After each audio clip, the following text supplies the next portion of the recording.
Et on va parler jeux vidéo à présent dans nos indispensables du jour avec Clément Le Saffre, Philippe. Bonjour Clément. Bonjour Philippe, bonjour à tous. Donc c'est l'heure de parler jeux vidéo. Notre spécialiste, de quel jeu parle-t-on aujourd'hui ? Eh bien, on va écouter ça Philippe et je pense que vous allez reconnaître très très vite et nos auditeurs aussi sans doute.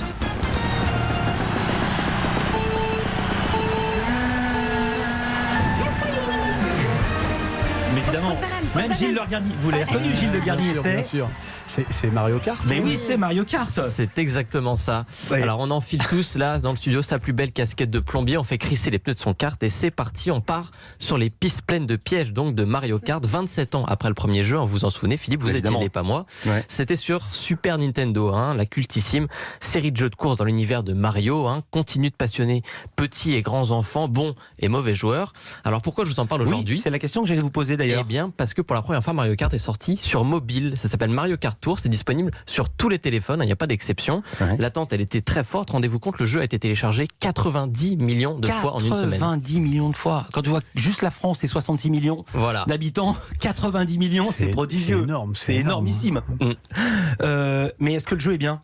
Alors, si vous aimez Mario Kart, vous ne serez pas du tout dépaysé. On retrouve vraiment tout ce qui fait le succès de la série. D'abord, les personnages. Évidemment, il y a les frangins Mario et Luigi, la princesse Peach, Yoshi, le petit dinosaure, l'adorable Toad, vous savez, que sa tête en champignon. Il y a Bowser, il y a Donkey Kong, enfin bref, il y a tout le monde. Et puis il y a les circuits historiques de Mario Kart, ceux qu'on retrouvait déjà sur la GameCube, la DS, la Super Nintendo et aujourd'hui la Switch, la dernière console en date de Nintendo.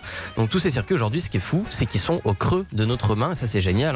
Puis il y a les musiques, vous l'entendez, toujours aussi groovy. C'est là qu'on reconnaît un jeu culte. Il suffit d'une seule course. Moi, voilà, j'en ai fait une et j'avais toutes mes sensations comme si j'avais 10 ans finalement. Mais comment est-ce qu'on joue ? Est-ce qu'on peut jeter des bananes ? Parce qu'il n'y a pas de manette sur son téléphone. Alors on peut tout faire, sauf que ça demande un petit temps d'adaptation. Là, on n'a plus de boutons, pas de joystick pour se diriger. Tout se fait avec le doigt. Alors pour compenser, le pilotage a été simplifié, vraiment pour que ce soit accessible à tout le monde. Le kart accélère tout seul, on dérape automatiquement. Impossible de sortir de la route d'ailleurs aussi. Ça c'est bien pratique dans Mario Kart. Ça sert à rien alors. J'ai une chance de gagner maintenant. Ouais, exactement, comme ça tout le monde peut jouer. Et en fait pour tourner, il suffit tout simplement de tourner le téléphone vers la droite ou vers la gauche. Je peux même vous dire, je vais pas dénoncer, mais il y a une personne dans ce studio qui sera pas dépaysée puisque même quand elle joue à Mario Kart sur console, et pour tourner, elle tourne la manette. Excessivement mal et donc je tourne en même. C'est pas vrai. Non, moi je suis solidaire. C'est vrai. Vous jouez mal vous aussi ? Voilà, c'est pas. J'ai appris avec les enfants, donc ils avaient déjà beaucoup d'avance sur Et moi. vous tournez la manette comme un bourrin ? Oui. J'ai peur au bord du vide. Bon alors, Mario Kart sur mobile donc j'adore. Combien ça coûte Clément ? C'est là que le bas blesse justement. Ah bon, c'est cher ? Au contraire, c'est gratuit. C'est alors tout à fait pourquoi le bas gratuit. blesse ? Vous vous doutez bien Philippe qu'un jeu Mario Kart gratuit, alors même sur mobile, ça cache quand même quelque chose forcément. Donc en réalité, c'est un free-to-play, c'est un jeu gratuit quand on le télécharge, mais qui nécessite de payer pour obtenir certaines choses après. En l'occurrence, si vous voulez débloquer tous les personnages, avoir les cartes les plus rapides ou les plus stylées, il va falloir payer en euros sonnants et trébuchants. On n'est pas obligé de payer ou on est obligé de payer ? Alors, on n'est pas obligé, mais ça évite quand même de tourner en rond, de se retrouver bloqué en fait au bout d'un moment, puisque les meilleures cartes et les meilleurs personnages vous rapportent plus de pièces, vous êtes meilleurs. Ces pièces, elles vous permettent ensuite d'acheter de meilleures cartes et de meilleurs personnages, etc., etc. Donc en fait, on tourne en rond. Si on ne paye pas, en fait, c'est très très long. On peut y arriver. On peut très bien jouer des heures et des heures tous les jours en essayant d'amasser un maximum de pièces, mais c'est quand même dommage. Ça enlève un peu du plaisir, ça devient un peu répétitif. Donc finalement, si vous avez déjà une Nintendo Switch à la maison et que vous avez Mario Kart 8 dessus, ce jeu mobile, il n'a pas grand intérêt. Il apporte rien de plus si ce n'est qu'il va vous distraire dans la salle d'attente du médecin quand vous n'avez rien d'autre à faire.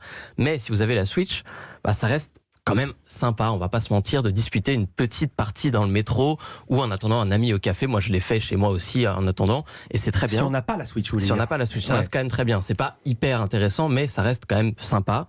Et puis vraiment, je le redis, on n'est pas obligé de payer. Faut pas se sentir obligé du tout. Pour 0 €, on s'amuse vraiment beaucoup avec ce Mario Kart Tour. Donc pour ceux qui connaissent pas aussi, c'est l'occasion de découvrir la magie de Mario Kart à moindre frais. Vous avancez pas un centime. Et allez, pour le plaisir, on va s'écouter une dernière musique. Vous allez voir, ça va vous donner envie.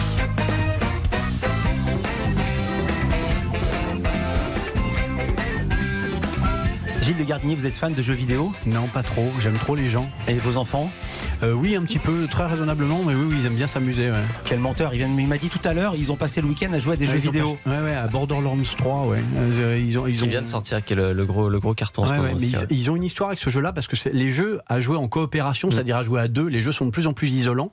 Et en fait, le jeu avec qui on peut jouer avec quelqu'un d'autre deviennent assez rares en fait.